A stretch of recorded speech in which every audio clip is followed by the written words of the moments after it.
see as many of them succeed as possible. The whole idea was to make sure in our lifetime we don't have to worry about that problem again, and every kid that needs us right here in Polk County can be served. So as excited as Travis is to be supporting the Boys and Girls Club of the Ocoee Region, we here at Channel 3 are very excited to support Travis in that effort. So he joins us along with Holly Stroud, who is with the Boys and Girls Club. How happy are you? Look at you smiling this morning. I'm so excited, Julie. This was one of the first things I was getting involved in when I came here to the Tennessee Valley. So, the pandemic kind of put a damper on things, and now we're back and better. I asked you earlier, I said, so are you stepping out of your comfort zone here a little bit, or has dancing been a part of your life for a long time? You, like so many of us, were a theater kid. Absolutely. You're familiar. Yeah, when you throw me into a little choreography, it might take me a minute to get it, but I'm going to get it eventually. Okay, so talk about, though, the heart. It's one thing to have fun being on stage, doing something you love. It's a whole nother thing, Travis, when you're doing it to help somebody.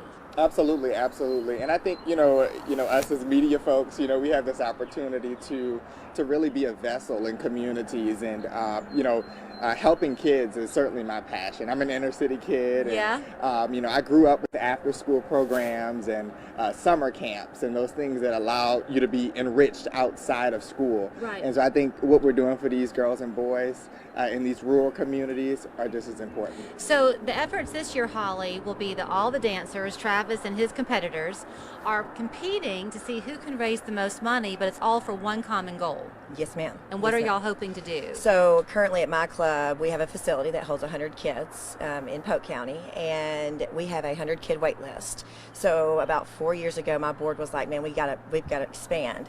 And so we said we're going to do a gym. And we didn't have a lot of money, but we jumped on faith, and then we started raising money, and we're getting closer and closer. We're at about 600,000. We need about $1 million, and so one of my board members, Kelly, and my wonderful board came up with this event, Dancing with the Stars, and so we've done it. This is our third year, and we just raise money. And so that, it's the whole point of it is to hopefully the gym concrete floor and the roof's on, and that's phase 1, and phase 2 we're about to bid out, and so we're trying to get money to come in for phase 2. And I'm sure that you're thinking, boy, sure would have been nice if you could have had it already, because this year of all years, those kids have really needed the space to go and kind of let off some steam. This has been a hard year for kids. It has, definitely. Yeah, well, in Polk County, we were not the whole year, but there was a lot of the year that these kids were on A and B schedules, to where half the kids were in the school, the other half weren't. Well, the half that were in the school, a lot of my kids, the other half was in the club, and we were playing teachers.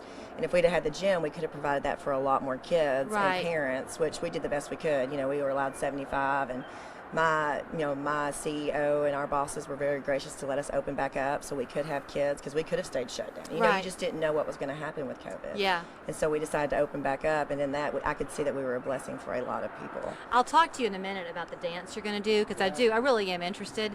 But the fun thing, I think, in conversations like this is that people get to learn about you, something that they would not know, and I did not know, that you, as you said, were an inner city kid. So talk to people who might think, well, it's just kind of an after-school program. Talk about what the impact one connection can have on a child. Sure. You meet people, that are with you for the rest of your life. And a lot of times with these Boys and Girls Club units, you go in, and one of the things, George Gray talked about in the package was that a lot of his mentors he's still working with to this day. It helps you professionally.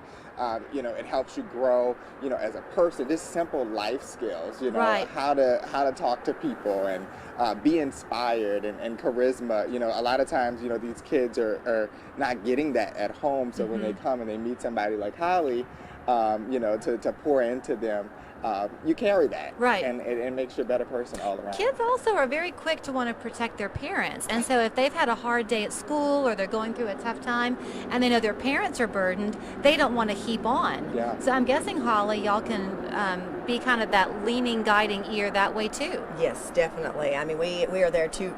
I say it all the time. I mean, we're there for the kids, but we're there for parents. I mean, we try to take a lot of pressure off of parents. They come in, we get homework done, and then if the kids are having a bad day, we try to coach them down. That way they go home, they get to have dinner, and they get to hang out with their parents. Yeah. So that is exactly right. Everybody wants that happy time as the day comes. Okay, so you're a busy guy anyway. Yes. You're out doing your packages all the time and telling your stories. And what I know about these dancing events, it's a lot of practice to go into it. Yes. Have you muscled up?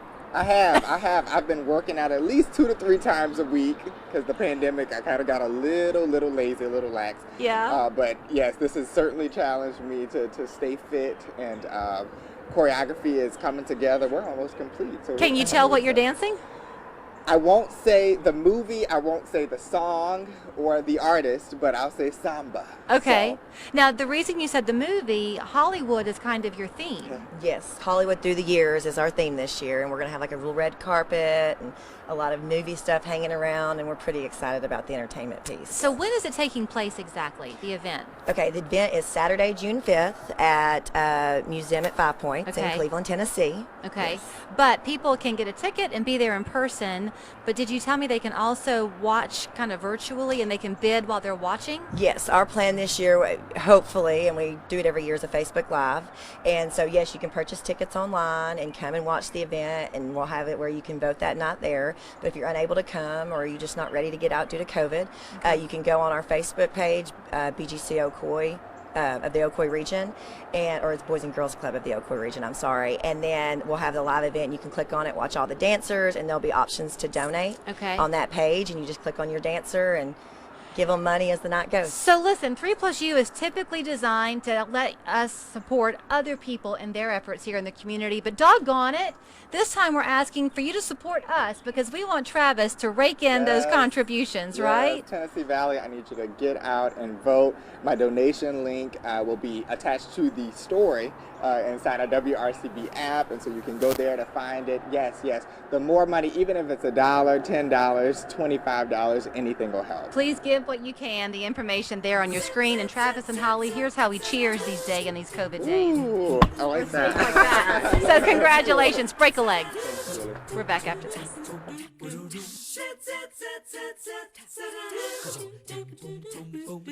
The fried onion strings that really take it over the top. I'm not a raw onion guy. The problem with a lot of vegetables is that they are not fried.